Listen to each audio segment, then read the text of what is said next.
Well, thanks so much for joining us. And we're looking at golf news in this hour. Scottie Scheffler served up a fiery Masters Champions dinner before his bid to retain the championship gets underway today.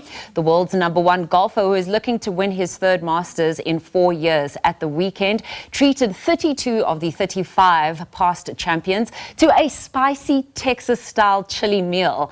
And that is during the iconic dinner at Augusta National Golf Club, and that took place on Tuesday.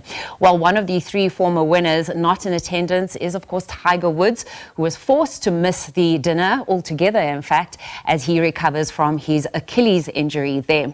And to chat to us about the Masters, we're now joined by golf analyst Michael Vlismas. Michael, so good to have you with us. I mean, when we think about the 4 majors, right, I think the Masters stands out perhaps because of the name. There's so many players that want to don the green jacket and then call themselves a master of the game. But perhaps you can share some insight into what sets this tournament apart from a challenge perspective.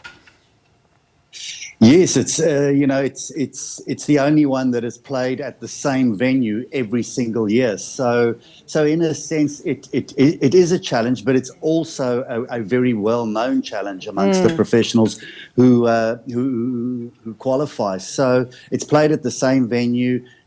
With that comes tradition, comes history. All of those things, comes the golf course that is so iconic. All of those things contribute to what makes this such an iconic major. If not too much actually changes in terms of setup and pin placements, and that's why experience counts so much at the Masters. Even if you're a caddy, you can have yardage books that go back a few years, and they're more or less the same in terms of the kind of expectation that you'll have in terms of setup, with a few tweaks, obviously. But yes, it really is, it's the first one of the year as well, which sets the tone for the golf year. So all of it comes together to create quite a special week. And then, of course, there is so much that happens inside the gates of Augusta National that is just so different. Everything is branded Augusta National. You can't buy any other brand inside there to drink or to eat that isn't Augusta National. There's limited advertising, none actually, from some of the biggest brands in the world that support the event, and you won't even see a logo of theirs inside those gates. So something almost unheard of in sport. Unique place. Exactly. It's a unique setup. I mean, one of the other things, or 2 of the other things that often come out is the fast undulating greens, just the speed of the greens and what the weather's going to look like over, the course of the tournament. And then aiming corner always comes up. So talk us through that. The greens are what certainly make Augusta National. Your approaches, where you're hitting your shots into those greens, where you're positioning yourself for those pins. That's so key. They are heavily undulating. If you've walked there as I have, you can. You don't often get a sense of it on TV. But live, there are some incredible breaks on those greens, and of course they get very, very fast. So you've got to know your iron play coming in to those greens has got to be on point. Yeah. You mentioned aiming corner. That's such a key stretch there as well. The wind plays such a factor there. It can switch, it can turn on a dime there, and it can change between tee shots there between players in groups. So it really is such a key stretch. And then you've got the patrons, the spectators. They make it. They absolutely make it. Those roars that you get going up there, the love they have for the game, the respect they have for the golfers. It really creates such an atmosphere there. There's a lot of elevation on that golf course. From the first tee box down towards aiming corner 11, 12, all of that. It drops significantly. So yes, and then the weather, we've had some bad weather over the Masters weeks. I see Friday looks a little bit iffy. Saturday maybe a bit cool, but it generally looks like today and Sunday is going to be good weather days. And before we head into the field, I think it's important to quickly touch on the par 3 contest. To see an 89-year-old Gary player getting to play, but also have his great-grandkids on the bag was just such a memorable experience. But there were also some aces, that were brilliant to watch. Take us through that.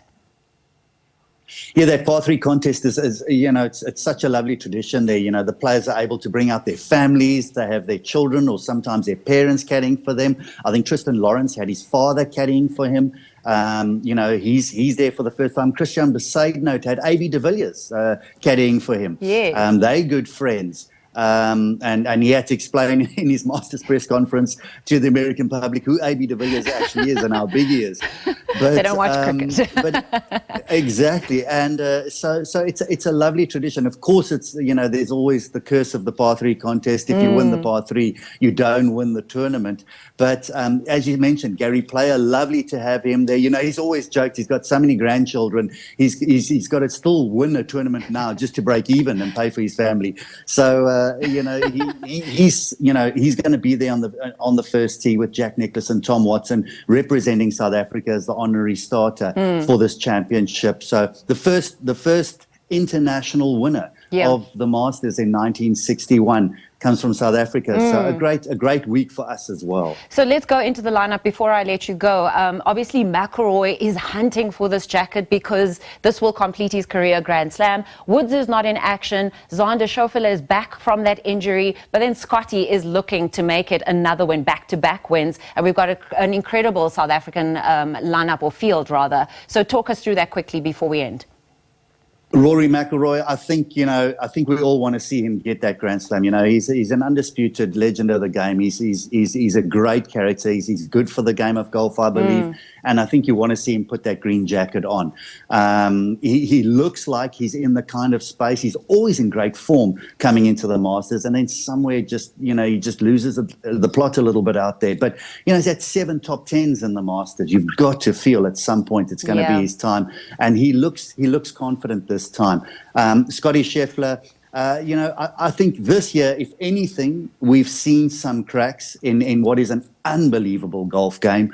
But who knows? He loves it there as well. Colin Morikawa is another one that I'm looking at. I think there's one of the finest, if not the best, iron player in world golf right now. And then yes, our South Africans: Tristan Lawrence, Christian Besaidnout, Charles Schwartzel coming off a second place. Coming into this week, he's got the experience there. Yeah. I'd be very keen to see what Tristan does this week.